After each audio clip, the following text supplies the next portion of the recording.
Bienvenidos a este video tutorial donde tocaremos el tema de derivada de funciones polinómicas que está dentro de la unidad 3 de diferenciación e integrales de funciones polinómicas de matemática 4 correspondiente al 11º grado en la modalidad de bachillerato en ciencias y humanidades.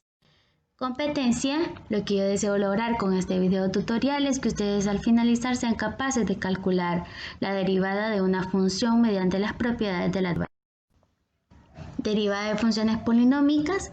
Aquí les puntualizaré algunas propiedades de derivada que nos van a servir dentro del cálculo de derivadas. La primera, C es una constante, por lo tanto la derivada de una constante es igual a 0. La segunda, que x elevado a la n, su derivada es igual a n, que pasa a multiplicar a la variable y queda como grado n-1.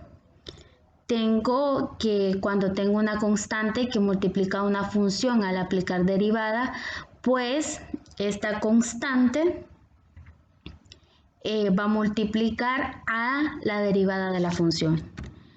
Tengo la sumatoria de dos términos o de dos funciones al aplicar su derivada, pues es igual a la derivada del primero más la derivada del segundo. Y en la diferencia, pues esto es igual a la derivada del primero menos la derivada del segundo. Tomar estas propiedades y ponerlas a un lado para poder realizar los ejemplos que están propuestos para poder entender estas propiedades de derivada. Tengo el primero, f de x es igual a 7. Vemos aquí que la función es una constante, por lo tanto vamos a aplicar la primera propiedad donde me dice que la derivada de una constante es igual a 0. El segundo ejemplo, tenemos también una función donde tenemos una fracción. Una fracción, pues un número es una constante debido a que la función no va a cambiar su valor. Aún así apliquemos cualquier valor de x, por lo tanto la derivada de una constante es 0. Esta también nos va a dar como resultado que su derivada es 0. En el siguiente ejemplo tengo la función f de x igual a x al cuadrado. Esto cumple la siguiente propiedad, o vamos a tomar la segunda propiedad de derivada para poder sacar la derivada de esta función, y es que el grado va a pasar a multiplicar a la variable y el grado de la función de la derivada va a ser, vamos a restarle 1. Entonces la derivada de esa función es igual al grado, que va a multiplicar a la variable, y en el grado pues vamos a restar la unidad de 1 tal y como nos la plantea la propiedad. Y esto va a ser igual a 2, 2 menos 1, 1, y sabemos que cuando el grado es 1 no lo copiamos. Tengo el siguiente ejemplo donde f de x es igual a 3x al cuadrado. Voy a aplicar la tercera propiedad de la derivada, donde esta constante va a multiplicar la derivada de x al cuadrado. Y esto me va a dar igual a 3 que multiplica a la derivada de x al cuadrado. Aquí la teníamos, ¿verdad? La derivada de x al cuadrado es igual a 2x. Entonces vamos a multiplicar 3 de una vez por 2x. Esto es igual a 6x.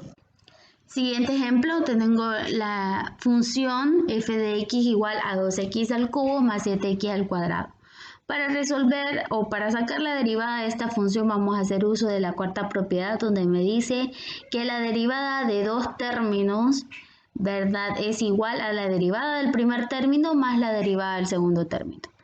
Por lo tanto, la derivada de esta función me va a dar a la derivada de 2x al cubo, que va a ser el 2 que multiplica la derivada de x al cubo, que en este caso pues va a ser 3x al cuadrado, y 2 por 3 pues me va a quedar a 6x al cuadrado. La derivada del siguiente término, que es este 2, pasa a multiplicar el coeficiente del siguiente término, y ya sabemos que a 2 le vamos a restar 1 según la propiedad 2, ¿verdad?, de derivada. Tengo el último ejemplo, donde f de x es igual a 3x a la cuarta menos 4x al cubo, donde vamos a aplicar la propiedad número 6 de derivada, y esa es igual a la derivada del primero menos la derivada del segundo término. La derivada de 3x a la 4, pues voy a pasar el 4 a multiplicar al coeficiente, me va a quedar 12 y al grado le voy a restar una unidad, entonces me queda 2x al cubo. Menos la derivada del segundo término, entonces paso el grado a multiplicar el coeficiente del segundo término y le resto una unidad al grado del término. Esto me da como resultado negativo 12x. Con esto pues hemos concluido los ejemplos que teníamos propuesto para el cálculo de derivada de funciones polinómicas.